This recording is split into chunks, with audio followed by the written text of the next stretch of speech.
Run tonight to talk to you about something that is rarely understood, even by those who have studied these principles for years.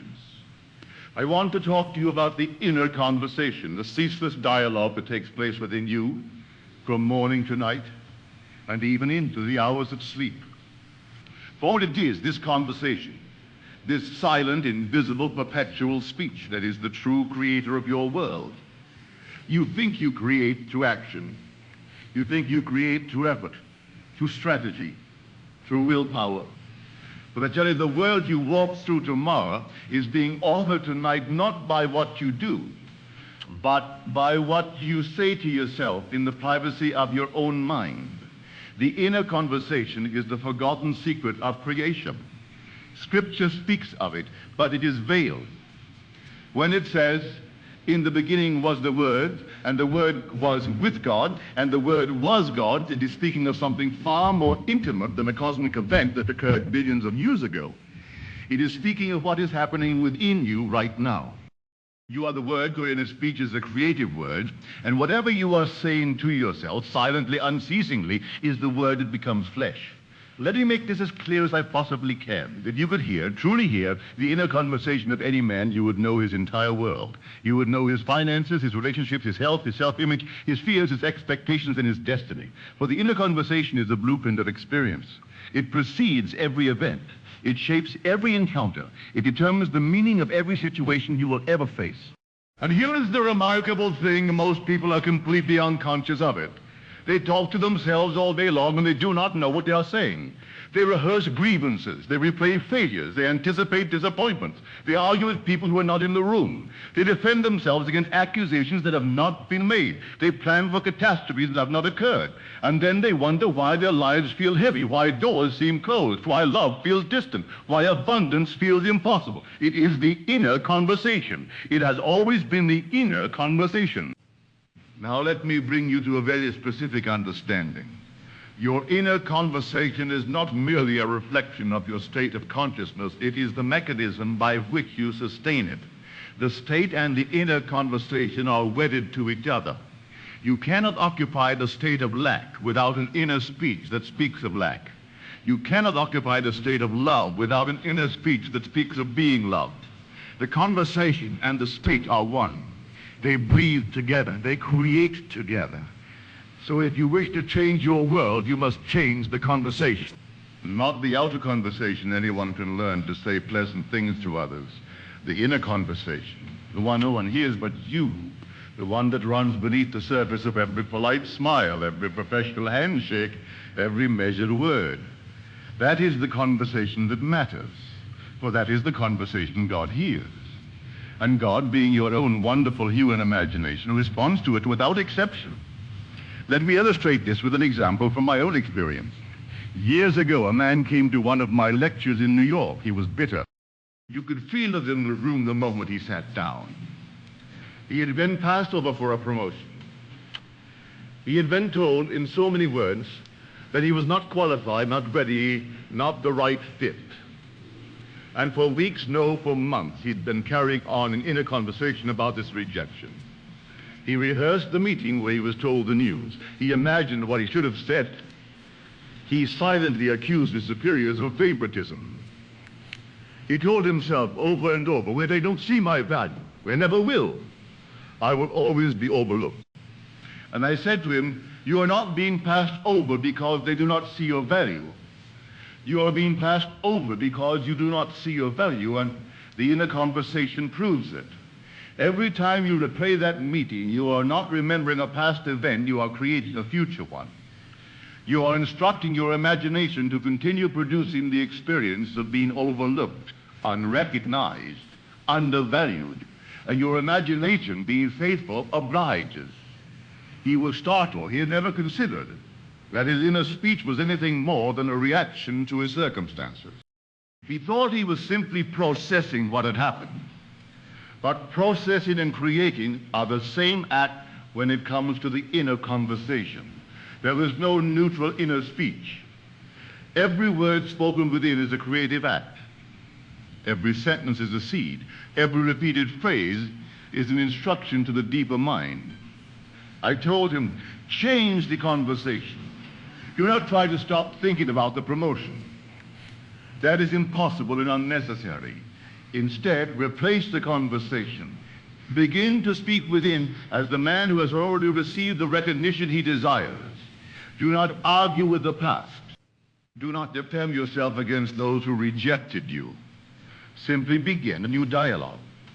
Let your inner speech assume the tone of a man who is valued, appreciated, and advancing. He resisted at first. They always do. The mind protests because the old conversation is familiar. It feels true. It feels justified. And there is a strange comfort in grievance. A man who nurses a wound has an identity.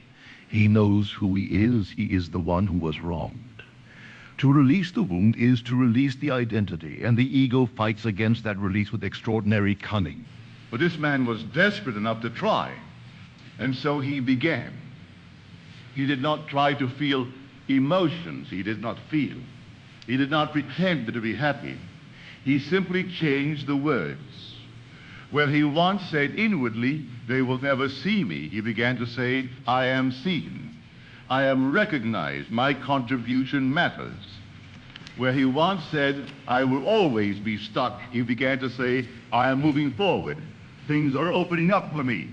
And within 3 weeks, he was called into a meeting. He had not expected it, and offered not the original promotion, but a position 2 levels above it, in a department he had not even considered.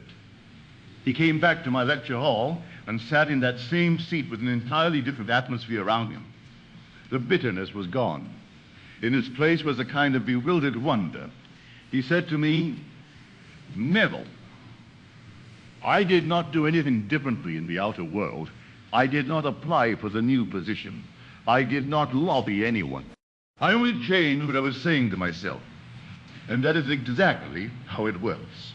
The inner conversation does not merely influence your actions, it influences the actions of others. It reshapes the fabric of events. It rearranges circumstances in ways the rational mind cannot predict or explain. Because the inner conversation is not private in the way you think it is. It is private in a sense that no human ear hears it. But the deeper mind, the one mind that connects all things, the God within, hears every syllable, and it responds. Now let me take this further. The inner conversation is not limited to words about specific desires. It is the entire stream of commentary that accompanies your life. It is the way you narrate your day to yourself.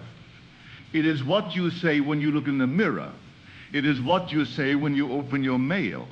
It is what you say when someone cuts you off in traffic. It is what you say when you lie in bed at night and review the events of the day. And I want you to listen, truly listen to what you are saying. Not with judgment, not with guilt, but with a detached awareness of one who is finally seeing the machinery behind the curtain. Because the moment you see it, you can change it. And the moment you change it, you change everything. Consider how many inner conversations you carry on about other people. You speak to them in your mind constantly. You tell them off. You explain yourself to them. You imagine their criticisms, and you answer those criticisms with elaborate defenses.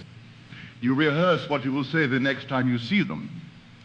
You imagine them saying cruel things, and you feel the sting as though it were real. Or you imagine them ignoring you, and you feel the loneliness as though it were happening now. But here is the truth that should shake you to your core.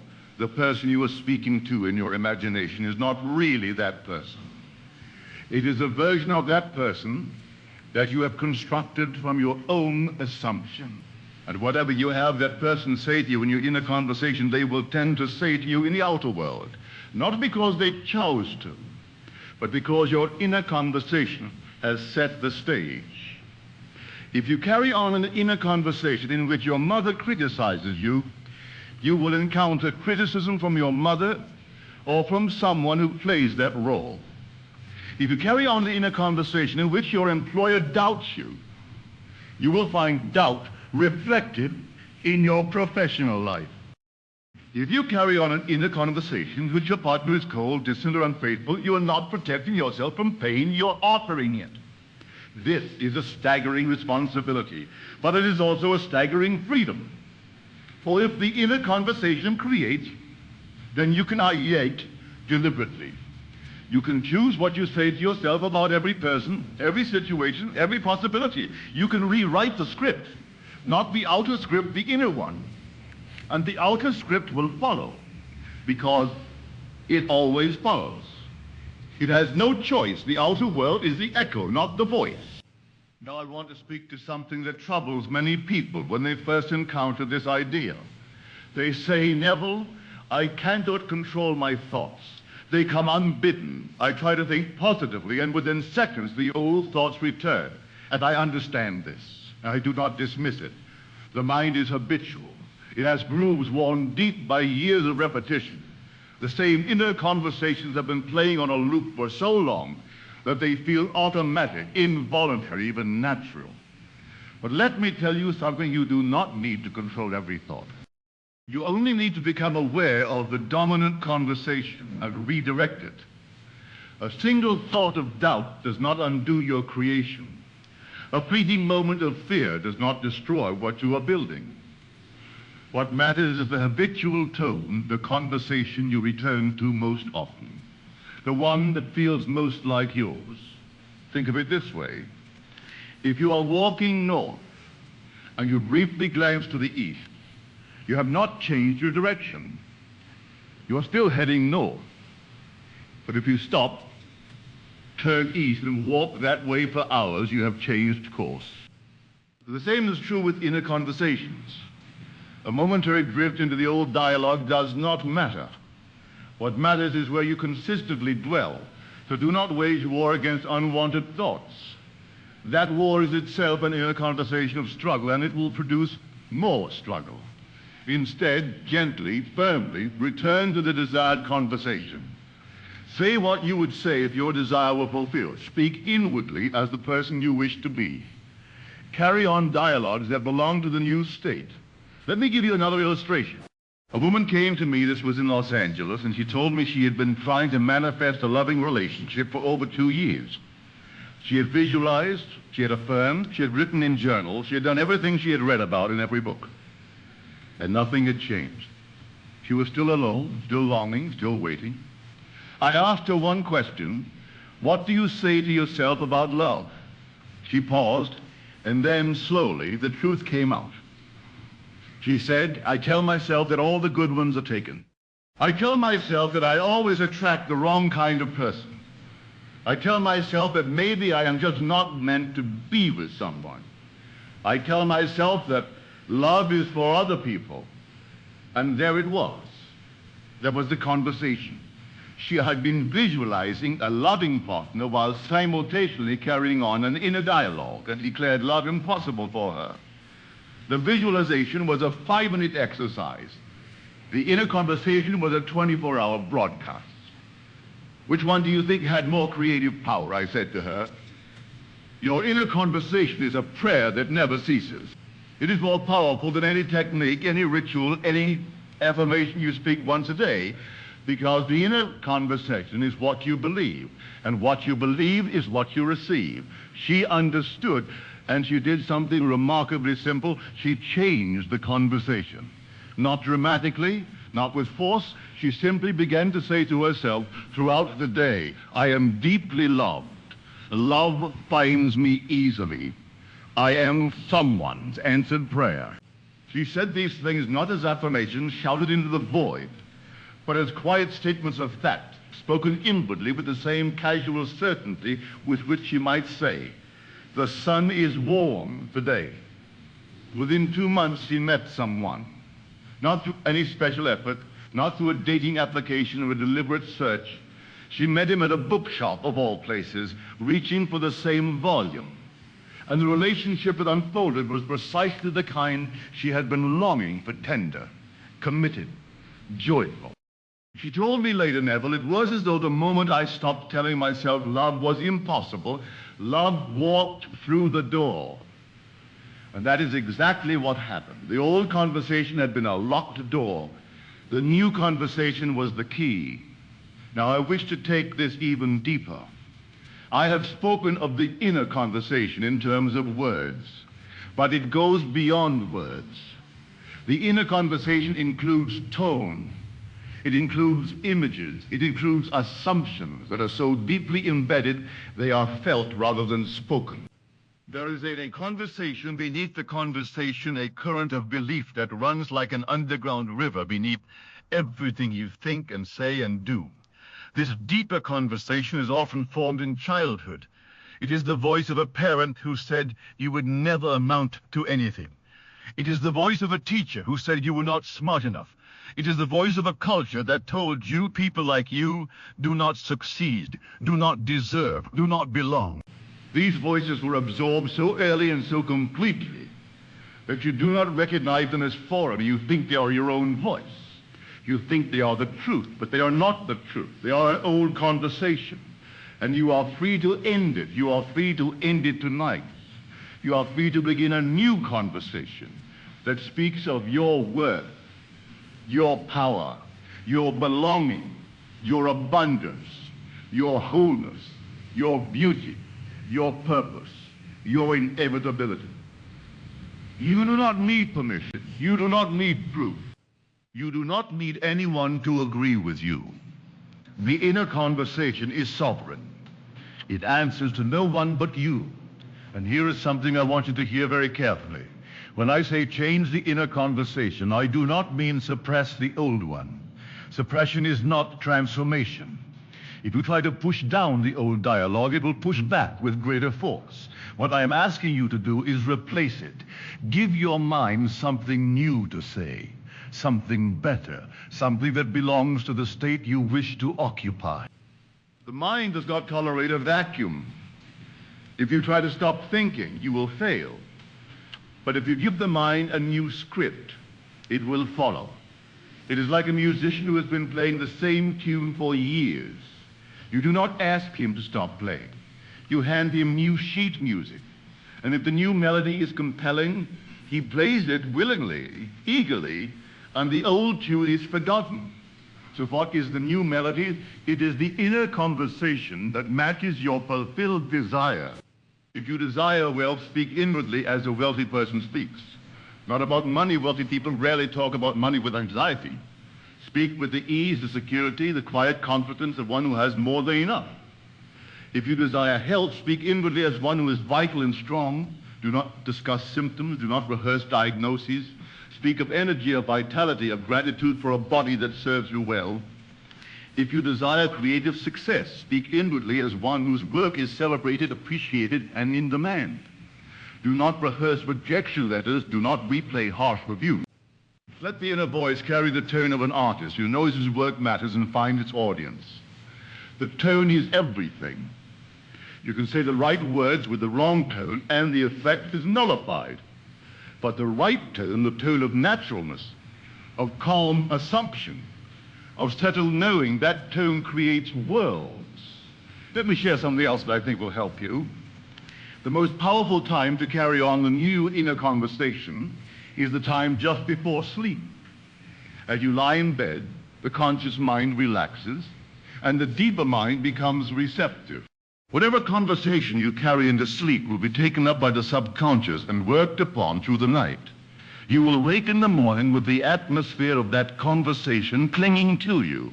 It will color your day. It will influence your mood. It will guide your perceptions and your encounters. So I urge you, do not fall asleep rehearsing your problems. Do not fall asleep replaying conflicts. Do not fall asleep worrying about tomorrow. Instead, fall asleep in the new conversation, carried on a dialogue in which your desire is fulfilled.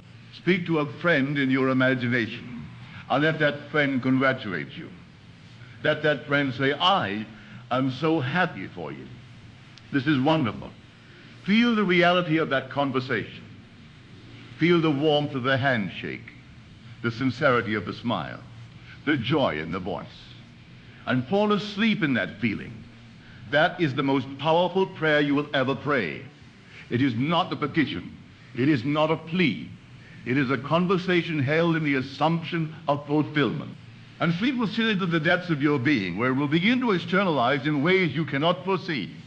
I have seen this work in my own life so many times that I no longer question it. I have seen it work in the lives of hundreds, no, thousands of people who have attended these lectures and applied this principle.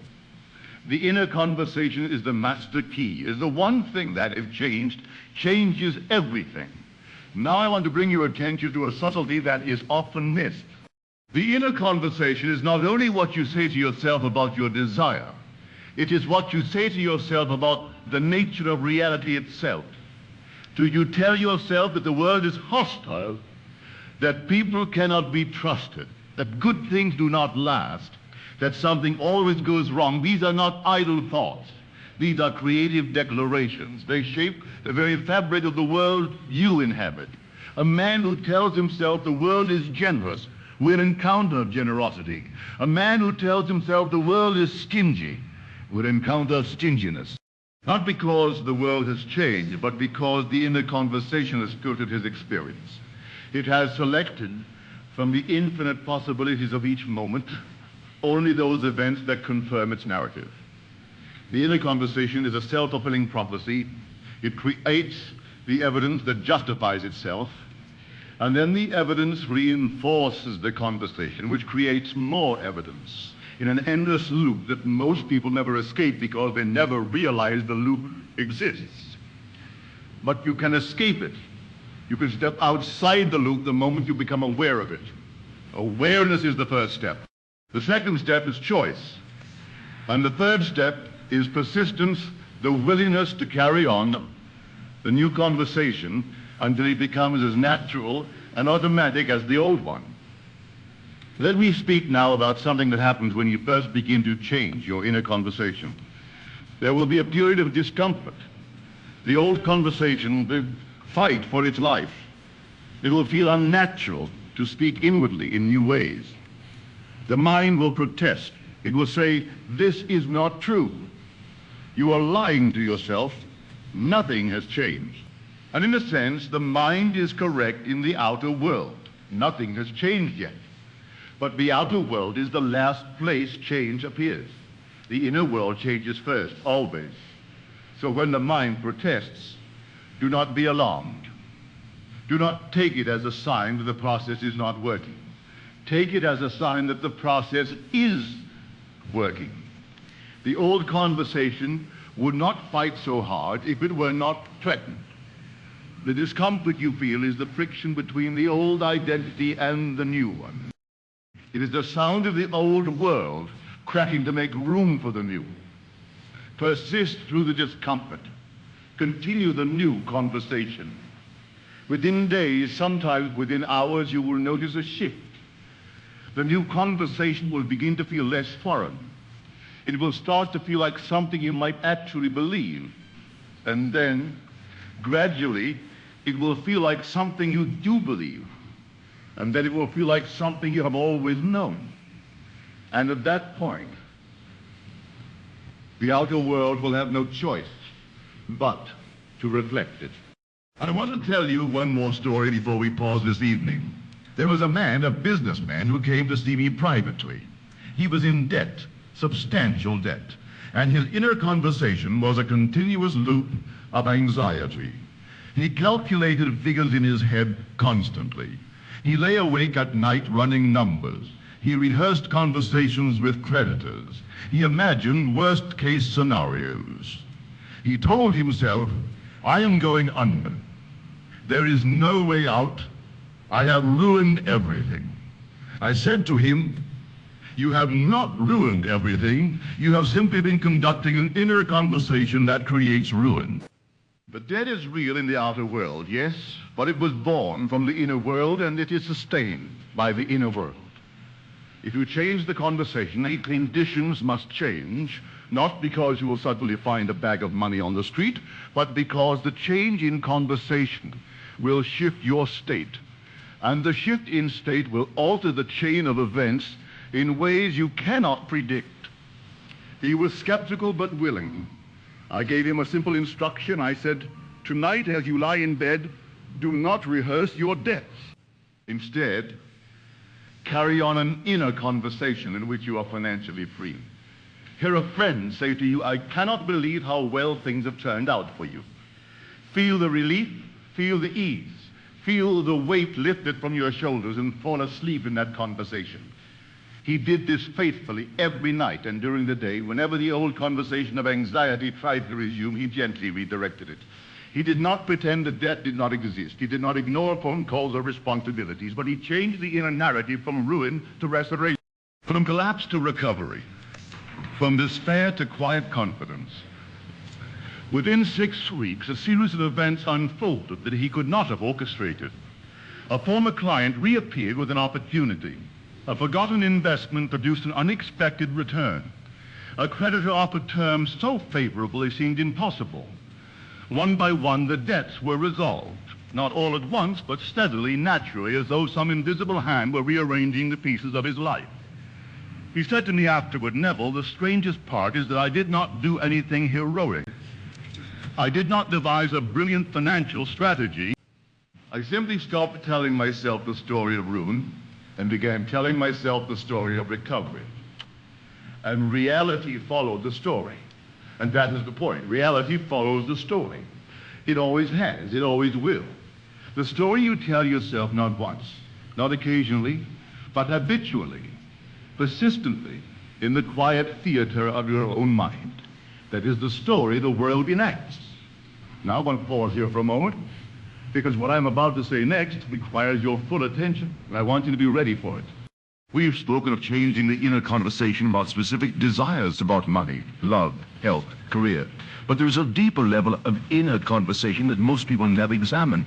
It is the conversation you carry on about yourself, not about what you want, but about who you are.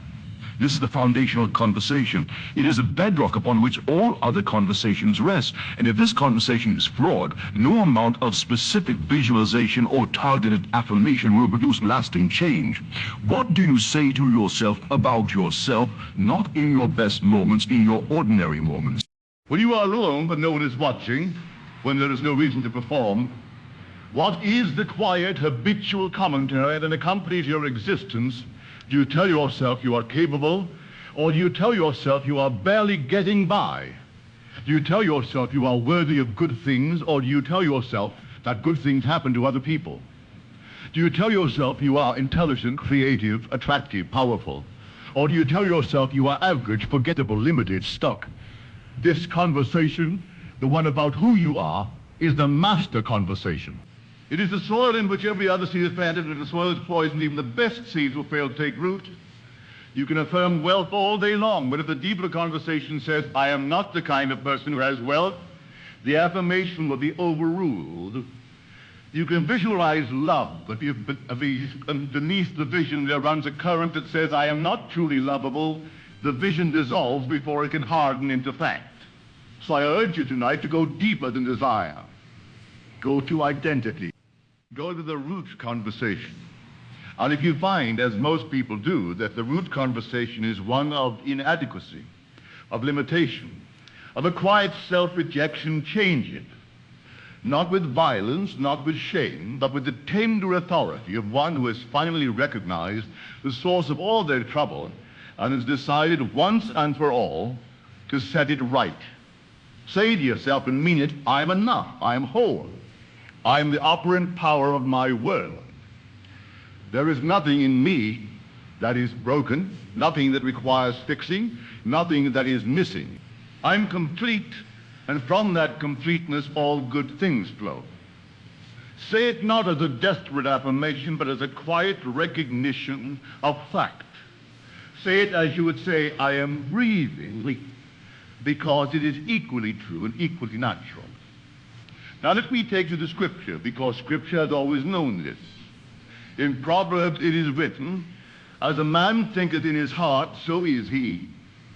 Not as a man thinketh in his head, in his heart. And what is the heart? The heart is the seat of the deep, habitual, felt conversation. It is not your surface thoughts. It is the undercurrent. It is what you truly believe about yourself when all the noise falls away. This is why I say the inner conversation is the most important spiritual practice you can undertake. More important than meditation, more important than prayer as it is conventionally understood, more important than any ritual or ceremony.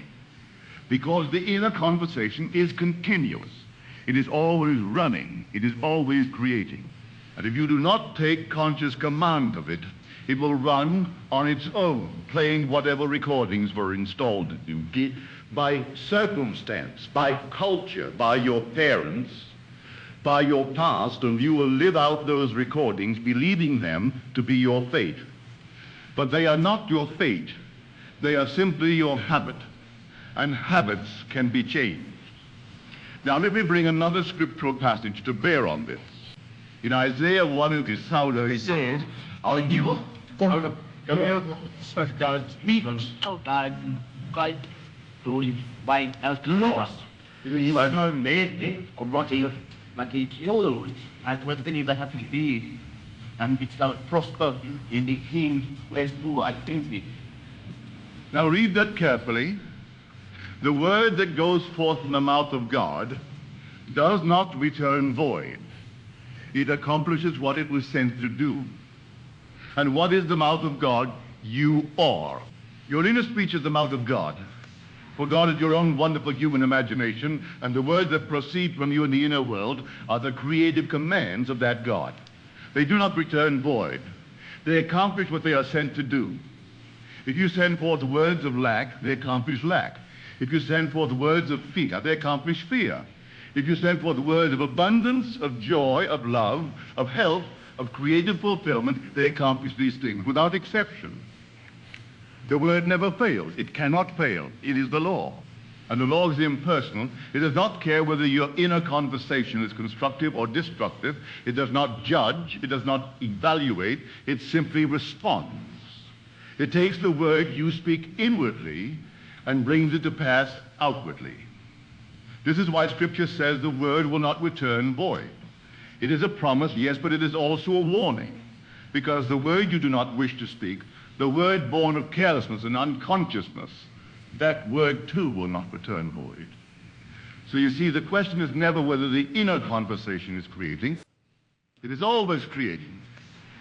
The question is, what is it creating, and are you willing to take responsibility for it? I want to speak now about another dimension of the inner conversation that is rarely discussed.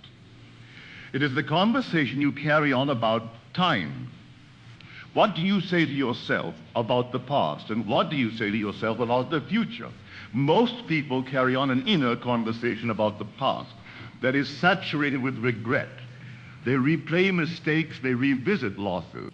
They tell themselves what they should have done, what they should have said, what they should have known. And this conversation of regret does not merely make them feel bad, it creates more situations in which they feel they have failed, more situations in which they feel they have missed the mark. Because the inner conversation of regret is an instruction to the deeper mind. I am one who makes mistakes. I am one who loses. I am one who is always too late.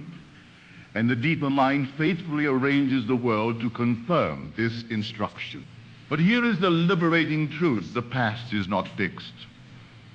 I know this sounds radical, and I have been accused of speaking nonsense when I say it, but I mean it literally.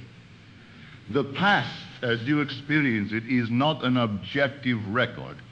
It is a memory. And memory is a present act of imagination.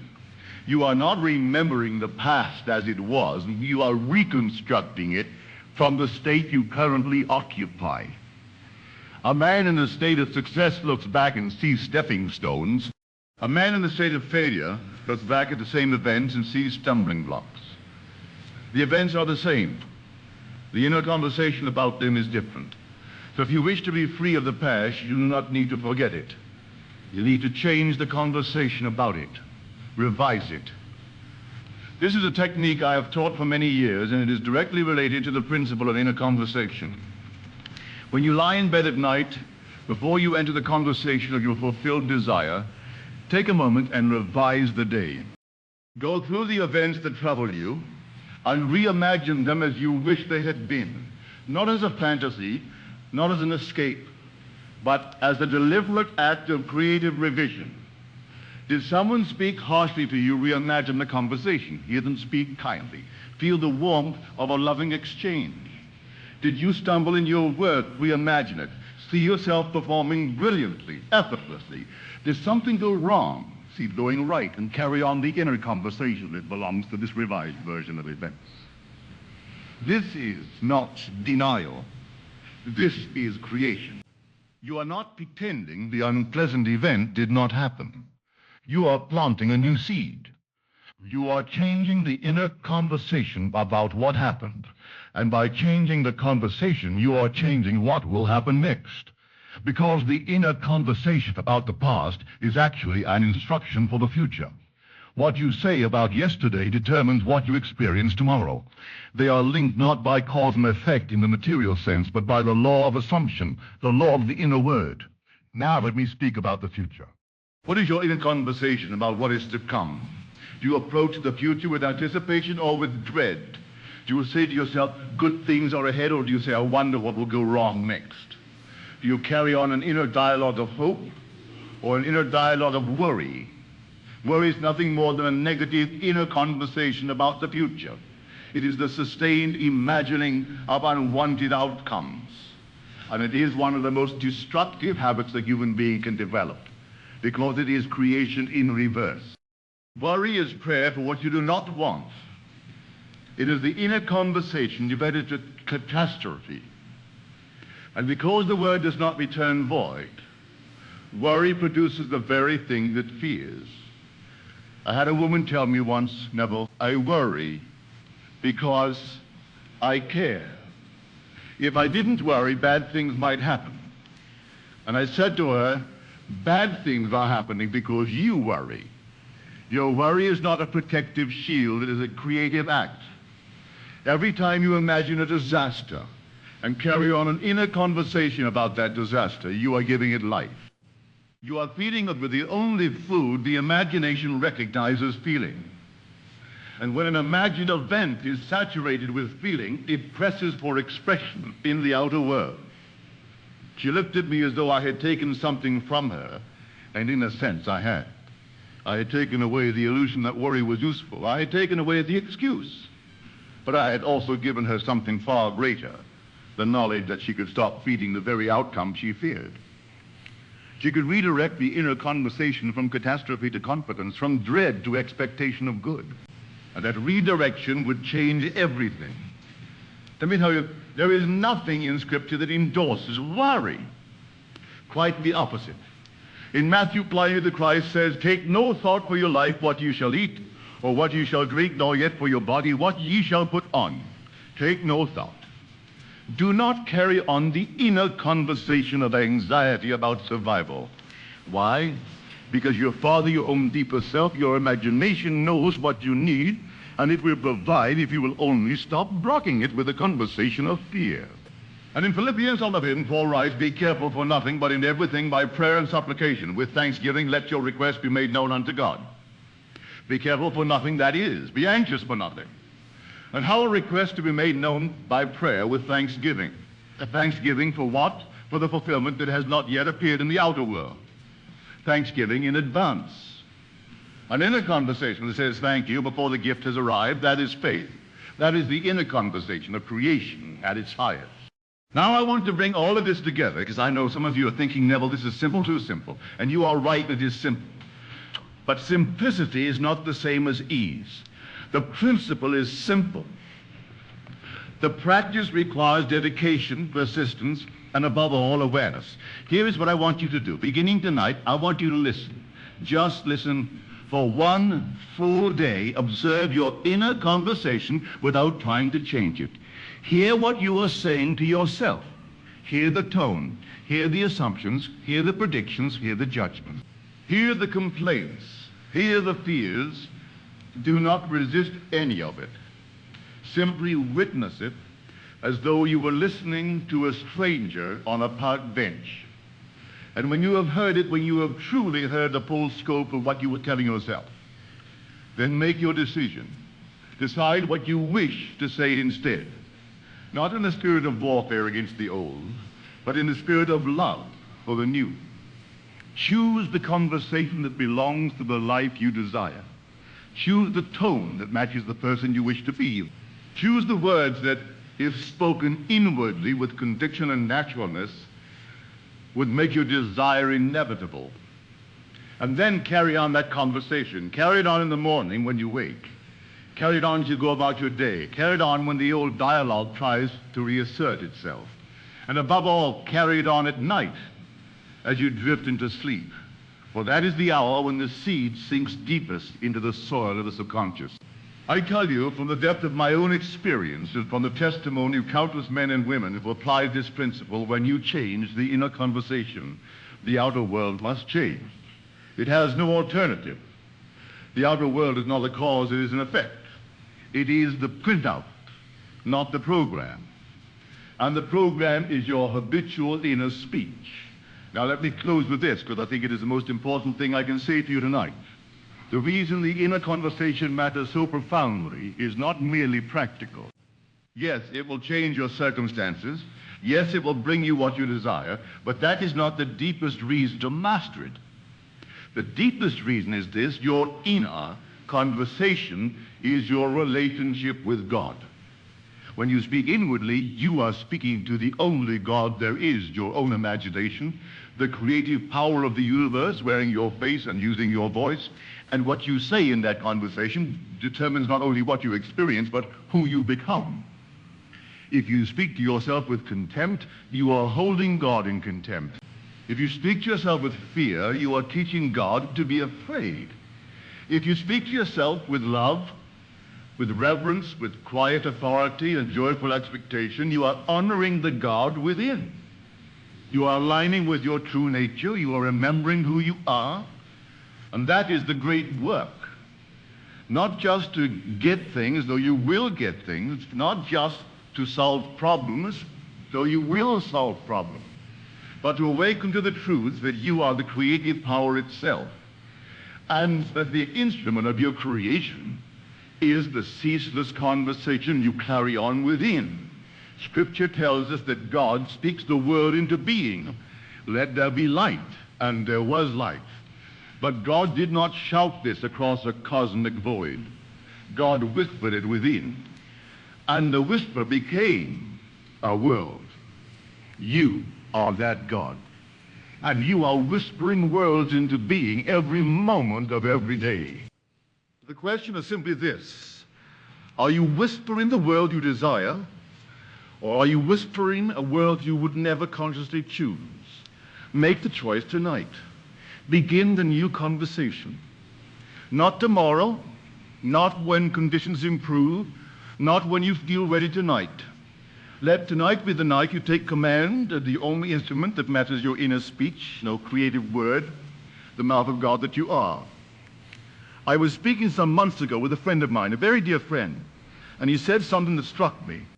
He said, Neville, for 20 years I studied every philosophy, every system, every school of thought I could find. And when I finally found the one thing that changed my life, it embarrassed me with its simplicity. I just had to change what I was saying to myself. And he laughed, because the irony was almost unbearable. 20 years of seeking, and the answer was closer than his own breath. It was in his own mouth, the inner mouth, that speaks without sound and creates without hands. That is the story of every seeker. We look outward, upward, backward, forward, everywhere but inward. And all along, the creative act is happening right here, in the silence of our own minds, in the words we speak to no one but ourselves. So let me say it once more plainly, with all the conviction I possess: change your inner conversation, and you change your life. This is not a theory. This is not a philosophy. This is the law. It is the law upon which all creation rests, the law of the Word.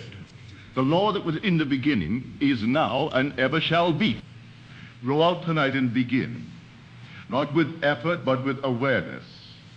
Not with strain, but with intention. Speak to yourself as the one you wish to be.